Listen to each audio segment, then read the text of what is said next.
En tant qu'arbitre de la loi et en toute connaissance de la jurisprudence historique dans ce pays, la race doit être toujours considérée comme une variable. Votre temps est précieux, Maître Keating. Je vous suggère de ne pas le gâcher en présentant des arguments que vous avez déjà formulés. Ce ne sont pas mes mots, juge Strickland. Ce sont les vôtres. Vous les avez écrits en 1985, dans le verdict de l'affaire Bryant contre la ville de Topeka, concernant la clause de protection égale face à un système d'attribution de logements sociaux.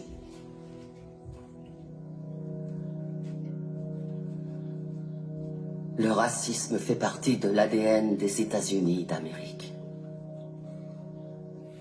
Et tant que nous fermerons les yeux sur la douleur de ceux qui souffrent de son oppression, nous ne pourrons jamais échapper à ses origines.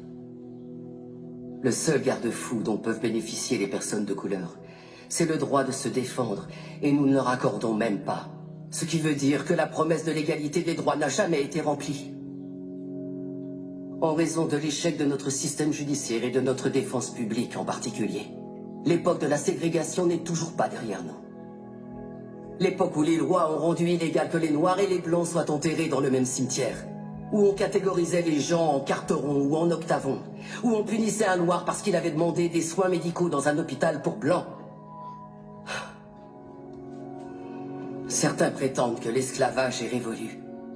Mais allez dire ça aux prisonniers qui sont parqués dans des cages et à qui on dit qu'ils n'ont pas le moindre droit. Des personnes comme mon client Nathaniel Leahy et des millions d'autres personnes comme lui qui sont enfermées dans nos prisons et reléguées à une existence indigne d'un être humain. Il n'y a aucune alternative à la justice dans cette affaire. Il n'y a pas d'autre option. Prendre une décision à l'encontre de mon plaignant, c'est choisir de remplir les poches des propriétaires de prisons, plutôt qu'offrir une défense digne de ce nom à tous ceux qui y sont enfermés. Est-ce que c'est l'Amérique dans laquelle veut vraiment vivre cette cour? Un pays où l'argent a plus d'importance que l'humanité? Où la criminalité est confondue avec les troubles mentaux?